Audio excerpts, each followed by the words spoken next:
नमस्कार दोस्तों, हमारी आज की कहानी है बड़ी बहन को जच्चा के कमरे में जाने नहीं दिया क्योंकि बेबी को नज़र लग जाती। कहानी अच्छी लगे तो हमारे चैनल को सब्सक्राइब ज़रूर करें। कहानी कुछ इस प्रकार है। अपनी बहू अंजलि को उसकी सास बोली, बहू आज तू क्या धीरे धीरे काम कर रही है, पता है ना आज बड़ी बहू के पोते की छठी है, क्यों सुनने सुनाने के काम कर रही है। अगर घरवाले ही देर से जाएंगे तो लोगों को चार बातें बनाने का मौका मिल जाएगा। अंजलि बोली, माँ जी अभी 2 बजे हैं और जेठानी जी ने 4 बजे का समय दिया है।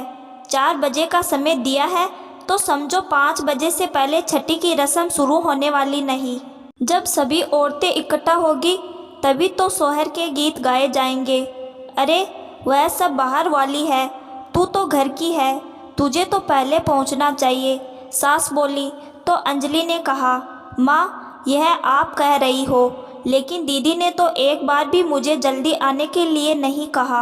वैसे भी आपको सब पता है तो क्यों मेरा मुँह खुलवाती हो।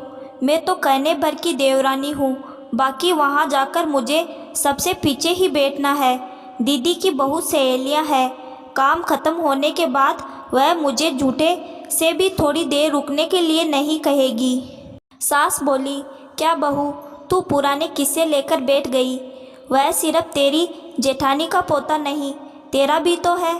और दिव्या बहू तो तुझे अपनी सास समान ही सम्मान देती है। अपनी सास की बात सुन। अंजलि ने आगे बात बढ़ाना उचित नहीं समझा। वैसे भी बड़े बूढ़े चाहते हैं कि घर में एका बना रहे, लेकिन चाहने से क्या होता है जब बड़े ही छोटों को सम्मान ना दे, उन्हें सिर्फ भीड़ का हिस्सा समझे। अंजलि की जेठानी दूसरे मोहल्ले में रहती है और उसकी बहू को बेटा हुआ है। अंजलि की सास उनके साथ ही रहती है। पिछले साल कुल्ले की हड्डी टूटने की वजह से उनका कहीं भी आना जाना ही छूट गया। जेठानी ने फ़ोन करके आने के लिए सास को ही कहा, एक बार भी अंजलि के पास उसने फ़ोन नहीं किया। इस बात का अंजलि को बुरा तो बहुत लगा, लेकिन वो सास से कुछ कहती तो उनका एक ही जवाब रहता, अरे वह तो तुमसे भी बात करवाने के लिए कह रही थी, लेकिन तू रसोई में थी इसलिए मैंने तुझे परेशान नहीं किया और उसे बोल दिया कि मैं तुझे कह दूंगी। लेकिन अंजलि को पता था कि उसकी सास लिपापोती कर रही है। स्कूल से आते ही अंजलि की 15 साल की बेटी अन्नू को जब यह पता चला कि मम्मी ताई के यहाँ छोटे बेबी को देखने जा रही है तो वह भी वहाँ चलने की जिद करने लगी। अंजलि को पता था अन्नू को छोटे बच्चों से बहुत प्यार है, इसलिए वह उसे अपने साथ चलने के लिए राजी हो गई। लेकिन जब अंजलि की सास को पता चला तो बोली, बहू जरा अन्नू को समझा देना कि सीधा ही जच्चा के कमरे में ना जाए। अंजलि बोली, हाँ माँ मुझे पता है कि जब तक जेठानी जी नहीं कहेंगे हमें जच्चा के कमरे में नहीं जाना और बिना कहे बच्चे को नहीं उठाना। इतने सालों से आपकी यह बातें सुन रही हूँ तो इतना मुझे भी समझ आ गया है।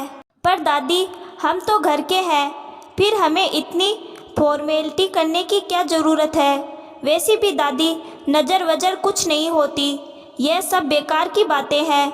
छोटे बेबी के कमरे में सीधे इसलिए नहीं जाते क्योंकि वह बहुत छोटा होता है और उसकी इम्यूनिटी कमज़ोर होती है और बाहर के लोगों से इसे इन्फेक्शन मतलब कीटाणु ना लग जाए, इसलिए सीधे बेबी के पास नहीं जाते। अन्नू अपनी दादी को समझाते हुए बोली, हाँ हाँ दादी अम्मा बहुत पढ़ लिख कर समझदार हो गई है तू, लेकिन फिर भी ऐसे ही सीधे कमरे में मत चले जाना जच्चा के। दादी बोली, ठीक है दादी, जब तक ताई जी मुझे नहीं कहेगी नहीं जाऊंगी अंदर। अब तो खुश अन्नू ने कहा। अंजलि जब अपनी जेठानी के घर पहुंची तो वह तैयारियां कर रही थी। अंजलि बोली, दीदी जच्चा बच्चा कैसे है। जेठानी बोली, भगवान की दया से दोनों अच्छे हैं। अंजलि ने कहा, अच्छा कुछ काम हो तो बताइए, मैं करवा देती हूँ। जेठानी बोली, अरे नहीं नहीं सब तैयारियाँ हैं, बस तुम बैठो। अभी पास पड़ोस की औरतें आ जाएगी तो सोहर गीत शुरू करेंगे। अन्नू बोली, ताई जी बेबी क्या कर रहा है, कैसा दिखता है वो? जेठानी बोली, बेटा वह तो अभी दूध पीकर सोया है और इतने छोटे बच्चे का कहाँ पता चलता है, वैसे तेरे भैया जैसा ही लगता है। तभी गली मोहल्ले की औरतों ने आना शुरू कर दिया और सोहर गीत के साथ साथ छठी के रस्म शुरू हो गई। इस सब में 1-1.5 घंटा यूं ही बीत गया। अन्नू को बोरियत हुई तो वह दूसरे कमरे में जाकर टीवी देखने लगी। मन तो उसका छोटे बेबी के पास जाने का कर रहा था, लेकिन जब भी उसने ताई जी से वहां जाने के बारे में बात की तो कभी बेबी के सोने की कहकर और कभी भाभी तैयार हो रही है और कभी रस्मों का नाम ले अन्नू की ताई टाल मटोल करती रही।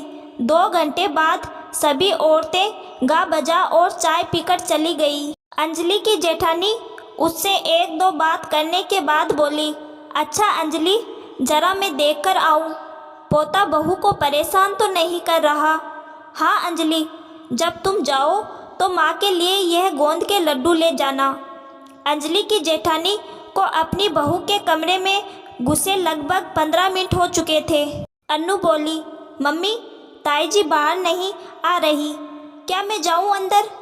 तो अंजलि ने कहा, नहीं बेटा, पता है ना तुझे दादी ने क्या कहा था। लेकिन मम्मी अब तो हमें यहाँ आए बहुत देर हो गई, वैसे भी हम कोई गैर थोड़ी ना है जो इतनी फॉर्मेलिटी करनी पड़ रही है। अंजलि को कुछ समझ नहीं आ रहा था कि उसे कैसे समझाए।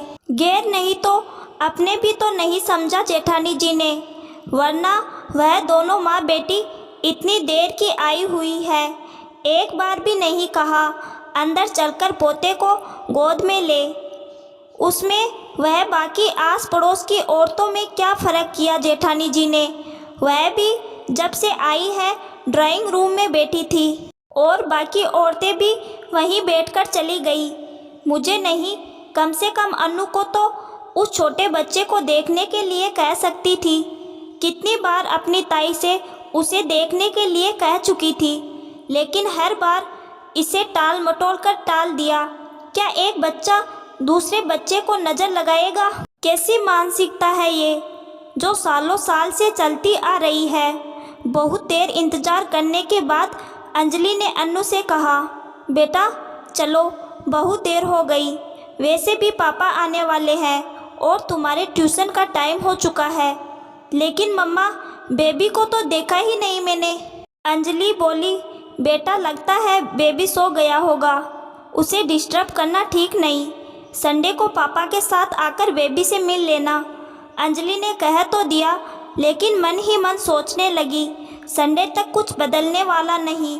अंजलि बस एक ही बात बार बार सोच रही थी कि उसे तो बेटा और बेटी दोनों है, तब भी उसकी जेठानी उसके साथ ऐसा व्यवहार कर रही है और उसे यह सब देखकर कितना बुरा लग रहा है। तो ऐसी मानसिकता व व्यवहार देख उन स्त्रियों के मन पर क्या बीतती होगी, जिनको सिर्फ बेटी ही है या संतान है ही नहीं। एक स्त्री ही दूसरी स्त्री के मन को इतनी दुख व पीड़ा कैसे दे सकती है भला? यह सब सोचते हुए अंजलि घर पहुंची। घर में घुसते ही सास ने अन्नू से पूछा, और कैसा था छोटा मुन्ना, तेरे साथ बातें की उसने? पता नहीं दादी कैसा था, ताई जी तो मुझे उसके पास लेकर ही नहीं गई। हर बार कह देती कि वह सो रहा है, लेकिन मुझे पता है ताई जी झूठ बोल रही थी। कितना मन था मेरा बेबी के साथ खेलने का। शायद ताई जी को डर था कि मैं छोटे बेबी को नज़र ना लगा दूं, लेकिन दादी मैं भी तो अभी छोटी ही हूँ, एक बच्चा दूसरे बच्चे को कैसे नज़र लगा सकता है? अन्नू नाराज होते हुए बोली। उसके सवाल सुन दादी को कोई जवाब नहीं सूझा। वैसे कहती भी क्या, अन्नू ने कुछ गलत तो नहीं कहा था। दोस्तों, क्या आप अंजलि व अन्नू की बातों से सहमत हैं? अगर हाँ तो कमेंट कर ज़रूर बताइए, और ऐसे ही कहानियाँ सुनने के लिए हमारे चैनल को सब्सक्राइब ज़रूर करें। धन्यवाद।